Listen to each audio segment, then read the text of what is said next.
Subscribe now and press the bell icon. Never miss an update. Men shall see death, and shall not know it, and shall desire to die, and death shall flee from it. अंतिम दिनों में आने वाली टिड्डियों के कार्य। जब जब टिड्डियों का दल आया, परम प्रधान का प्रकोप प्रकट हुआ। मूसा नबी के दिनों मिस्र देश पर प्रभु का प्रकोप प्रकट हुआ। योएल नबी के दिनों फारस साम्राज्य पर परमेश्वर का प्रकोप प्रकट हुआ। सन 2020 में लगभग 7 देश में प्रभु परमेश्वर का प्रकोप प्रकट हुआ। अब आने वाले दिनों में समस्त जगत पर प्रभु परमेश्वर का प्रकोप प्रकट करने वाला है। इस बार प्रभु का प्रकोप अद्भुत तरीके से प्रकट होने वाला है। दोस्तों, अंतिम दिनों में आने वाली टिड्डियों के कार्य क्या होंगे, उनके कार्य किस प्रकार के होंगे, इन दिनों मनुष्य स्वयं को परमेश्वर के प्रकोप से किस प्रकार बचा सकता है, आज के वीडियो में पवित्र आत्मा बताने वाला है। सो दोस्तों, वीडियो अंत तक अवश्य देखें। वीडियो लाइक करके अपने दोस्तों में शेयर जरूर करें ताकि यह अद्भुत ज्ञान और भी कई लोगों तक पहुंच सके। यह कोई प्रमाण नहीं, सिर्फ और सिर्फ बाइबल की भविष्यवाणियों की गणनाओं पर आधारित अध्ययन है। प्रभु यीशु मसीह के नाम में आप सबों को जय मसीह की। जैसे ही तुरहियों का फूंका जाना प्रारंभ होगा, परम प्रधान द्वारा मनुष्य को पुनः उसी प्रकार सतर्क किया जाएगा जिस प्रकार पहली 2 मुहरों में उसने सफेद घोड़े और लाल घोड़े के आमंत्रण भरे सब पिछले भागों में हमने जाना। 5वीं तुरही फूंके जाते ही भयंकर प्रदूषण के साथ प्रलय का आरंभ होगा। यह भयंकर प्रदूषण उस स्थान से प्रकट होगा जिस स्थान का निर्माण परमेश्वर ने शैतान और उसके दूतों के लिए किया, जो स्थान अभी तक बंद है। पर प्रकाशित वाक्य की पुस्तक उसके 20 अध्याय के 7 पद में स्पष्ट लिखा है, 1000 वर्ष पूरा होते ही वह स्थान खोल दिया जाएगा। शैतान को पुनः एक बार छोड़ा जाएगा। इस सीरीज के आरंभिक वीडियो में उन 1000 वर्षों के रहस्यों को हम पवित्र आत्मा की सहायता से जान चुके हैं। यदि आपने उन वीडियोस को नहीं देखा तो अवश्य देखें, लिंक डिस्क्रिप्शन में उपलब्ध है। प्रकाशित वाक्य की पुस्तक उसके 3 अध्याय के 7 पद में लिखे वचनानुसार कुंजी अर्थात चाबी प्रभु यीशु मसीह के पास है। उसके खोले द्वार को कोई बंद नहीं कर सकता, और जो द्वार उसने बंद कर दिया है वो द्वार सिर्फ और सिर्फ वो ही खोल सकता है, अर्थात सिर्फ प्रभु की इच्छा से ही द्वार खोल सकता है। अतः उन दिनों आने वाली पीड़ाएं प्रभु परमेश्वर की इच्छा से ही आएंगी, ताकि बचे हुए मनुष्य इस प्रलय को आता देखकर स्वयं के कार्य और विचारधाराओं पर पुनः आत्ममूल्यांकन कर सके, स्वयं को परमेश्वर की इच्छा अनुसार ढाल सके। दोस्तों, कमेंट बॉक्स में अपनी राय या जय मसीह लिखना ना भूलें। प्रकाशित वाक्य की पुस्तक 9 अध्याय 5 पद। उन्हें उन लोगों को मार डालने का तो नहीं, पर 5 महीने तक पीड़ा देने का अधिकार दिया गया, और उनकी पीड़ा ऐसी थी जैसे बिच्छू के डंक मारने से मनुष्य को होती है।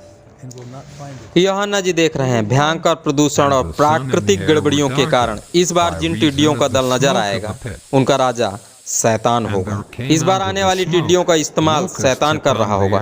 नकलची शैतान सोच रहा होगा, परम प्रधान तो वनस्पतियों की हानि करता है, पर मैं मनुष्यों को हानि पहुंचाकर डराऊंगा, उन्हें अपना गुलाम बनाऊंगा। शैतान मनुष्यों को भयभीत करके अपना चिन्ह लगाने की तैयारी बनाएगा। पर दोस्तों, हम मसीह का अनुगमन करने वाले लोग, परमेश्वर के वचनों को पढ़ने वाले लोग जानते हैं उन दिनों जो भी होगा प्रभु परमेश्वर की इच्छा से होगा। बंद द्वार प्रभु की इच्छा से खुलेगा। वो स्वयं इस द्वार की कुंजी एक स्वर्गदूत को देकर द्वार खुलवाएगा। प्रभु इस भयंकर दल को उतनी ही पीड़ा देने की परमिशन देगा जितनी पीड़ा से मनुष्य ईश्वर का एहसास कर सके। उन दिनों के मनुष्यों में ईश्वर का भय समा सके, वे शैतान के साथ नरक की आग में जाने से बच सके, आने वाली इस भयंकर वेदना से बचने की तैयारी कर सके। तो दोस्तों, आइए प्रार्थना के साथ आज के अध्ययन को आगे बढ़ाने का प्रयास करें। आइए प्रार्थना करें। धन्यवाद सर्वशक्तिमान पिता परमेश्वर, प्रभु यीशु मसीह के नाम से तेरे पाक हुजूरी में आते हैं।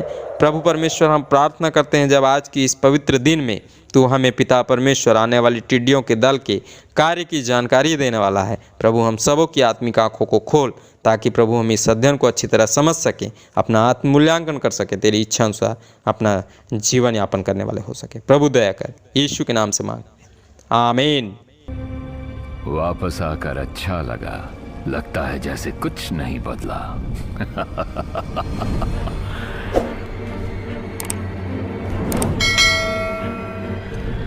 ये दोष लगाने वाला है। ये यहाँ क्या कर रहा है? वो परमेश्वर के सामने प्रस्तुत होने आया है। तू कहां से आया है? मैं सारी पृथ्वी पर घूम रहा था, वहां सब कुछ देख रहा था। क्या तूने मेरे दास अय्यूब पर ध्यान दिया है? क्योंकि उसके तुल्य खरा और सीधा और मेरा भय मानने वाला और बुराई से दूर रहने वाला मनुष्य और कोई नहीं है। हाँ, पर अय्यूब के पास परमेश्वर के भय का कारण है। पर अपना हाथ बढ़ाकर जो कुछ उसका है उससे छीन लें, फिर देखना वो आपके मुंह पर आपकी निंदा करेगा।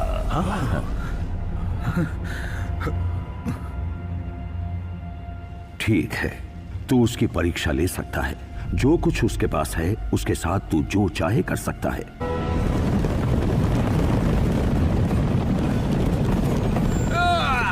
रुको, ये मेरे मालिक के बैल हैं। अय्यूब की 500 बैलों की जोड़ियां चोरी हो गईं। बहुत बुरा हुआ और अब तो वातावरण में संभावना लग रही है आग की।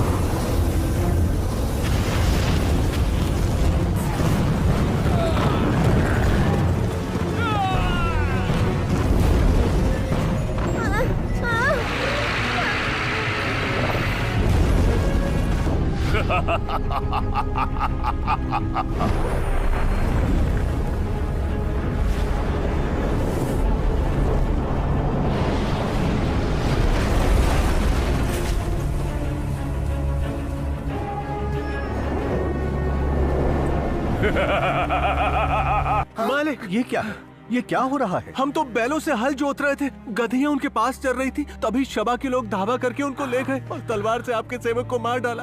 बस मैं ही बचा हूँ आपको समाचार देने के लिए। मालिक, मेरे मालिक, परमेश्वर की आग आकाश से गिरी और उससे भेड़ बकरियां और सेवक जलकर भस्म हो गए और मैं अकेला बचकर आपको समाचार देने आया हूँ। कसदियों ने 3 दलों में हमला किया और आपके ऊँटों को चुरा कर ले गए और तलवार से आपके सेवकों को मार डाला और मैं अकेला बचकर आपको समाचार देने को आया। आपके बेटे बेटियां बड़े भाई के घर में खाते और दाख मधु पीते थे। अचानक जंगल की ओर से बड़ी प्रचंड वायु चली और घर को ऐसा झोंका मारा कि वो जवानों पर गिर पड़ा और वो मर गए और मैं ही बचकर आपको समाचार देने आया हूँ।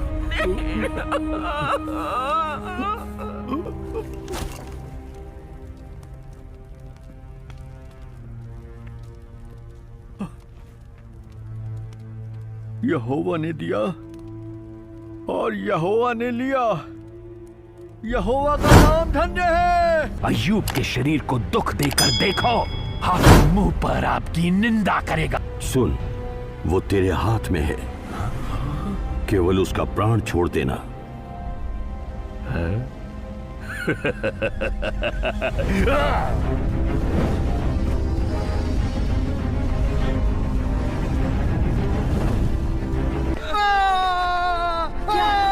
क्या हुआ आपको?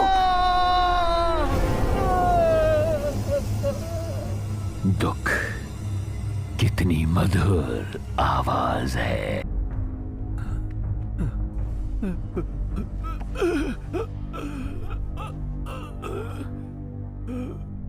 क्या तुम अब भी अपनी खराई पर बने हुए हो? परमेश्वर की निंदा करो और मर जाओ। तुम मूर्ख स्त्री की तरह बातें कर रही है। नहीं, क्या हम हमेशा परमेश्वर की ओर से केवल सुख ही लें और क्या कभी दुख ना लें?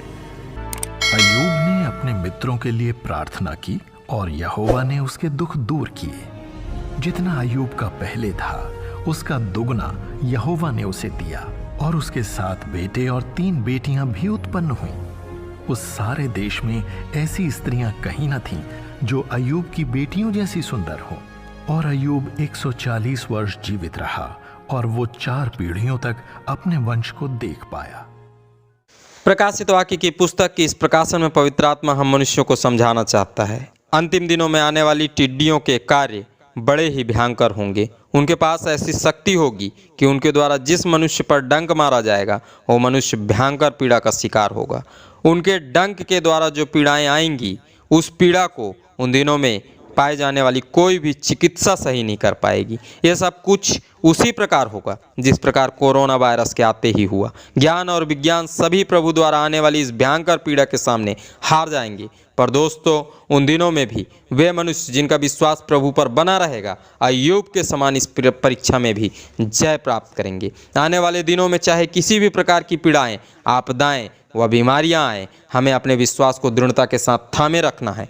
किसी भी पीड़ा को प्रभु इतना बढ़ने नहीं देगा कि वे सच्चे विश्वासियों को सता सकें। सदैव इस स्मरण रखें, हम विश्वासियों के लिए मृत्यु श्राप नहीं पर अनंत जीवन का द्वार है जो हम पर हावी नहीं हो सकती। प्रभु यीशु मसीह ने विश्वासियों के जीवन से मृत्यु का भय समाप्त कर दिया है। अब बस आनंद के साथ प्रभु का जय जयकार करना है, उसकी महिमा करना है। आने वाली टिड्डियों का दल सिर्फ उतना ही काम करेगा जितने में मनुष्य परमेश्वर की सामर्थ को पहचान सके।